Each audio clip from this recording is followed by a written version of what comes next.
Hello hi friends, నేను మీ నరేష్ నాయక్. అందరికీ good evening. ఈరోజు మీకు కొత్త విషయాన్ని చెప్తున్నాను. కొత్త విషయం కాదు, అందరికి తెలిసిన విషయమే.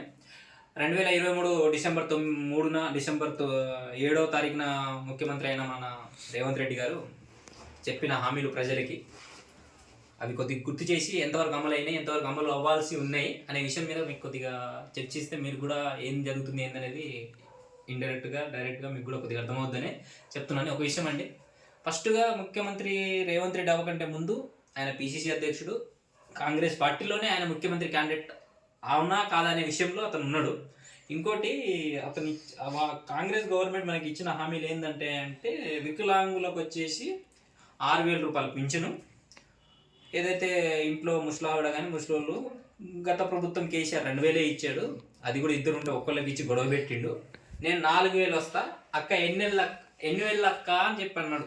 ఇవేనా 4,000 అన్నా నువ్వు హామీ, 4,000 ఎటువైందో తెలియదు, ఆ ఫెయిల్ దాంట్లో. ఇంకోటి, కళ్యాణ లక్ష్మి ముఖ్యమంత్రి గారు 1,00,000 రూపాయలు కేసీఆర్ ఇస్తున్నాడు, 1,00,000 రూపాయలతో పాటు తులం బంగారం అంటివి, అదేంటి బాయ్, దాంట్లో ఫెయిల్.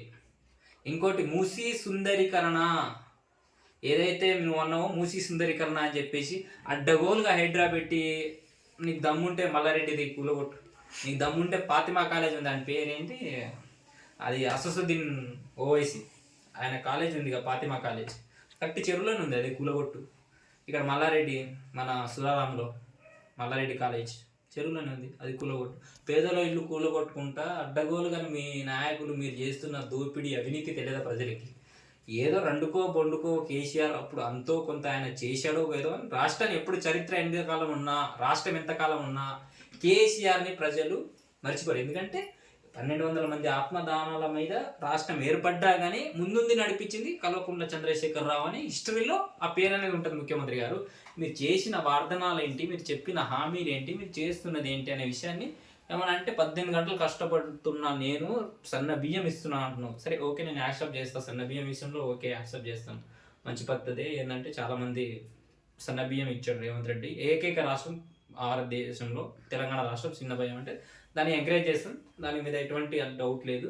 కానీ మీరు చెప్పిన విషయాల్లో కొన్ని సాధ్యమైన మట్టికే ఓట్ల కోసం అన్ని ఆస్తులే తాకట్టు పెట్టినట్టు, తాలిబొట్లే తాకట్టు పెట్టినట్టు గ్యారెంటీలు ఇచ్చేసి 6 గ్యారెంటీలు అంటివి, 42% రిజర్వేషన్ అంటివి బీసీలకి, ఏడివే స్వామిని అసలు అయ్యేదేనా? అది సాధ్యమయ్యేదేనా? మన రాహుల్ గాంధీతోనే సాధ్యంగా, ఆయనకు తెలుసా విషయం, ఇది సాధ్యం కాదురా నాయన అని. 42% రిజర్వేషన్, 42% రిజర్వేషన్ బీసీలకు ఇస్తే నువ్వేడుంటావు నాయన స్వామి ముఖ్యమంత్రివి? 42 వాళ్ళే ఉన్నప్పుడు 17% ఉన్న ఓసీ క్యాండిడేట్ ముఖ్యమంత్రి ఎలా అవుతారు? వాళ్ళు ప్రశ్నించారు, వాళ్ళే వచ్చి ప్రశ్నిస్తారు. ముఖ్యమంత్రి గారు మీరు తెలుసుకోండి, మీకు క్లారిటీ మీకు తెలియట్లా.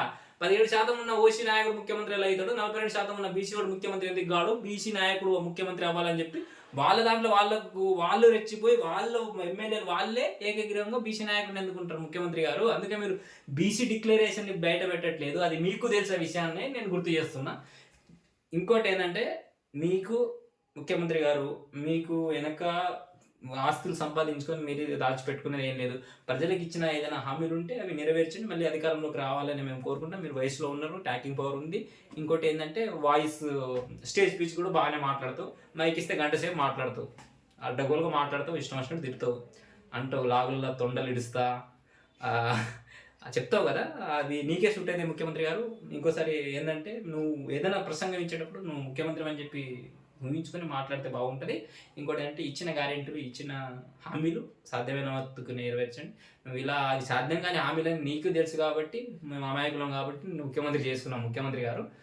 ఇంకో 3 ఏళ్ళు నీకు పవర్ ఉంటుంది, ఆ పవర్ని ఇప్పటికైనా ప్రజల కోసం వాడుకోవాలని చెప్పి మనస్ఫూర్తిగా కోరుకుంటున్నాను. ఓకే, థ్యాంక్ యూ మిత్రులారా. రేపు ఇంకో టాపిక్ మీద మాట్లాడతాం. Thank you.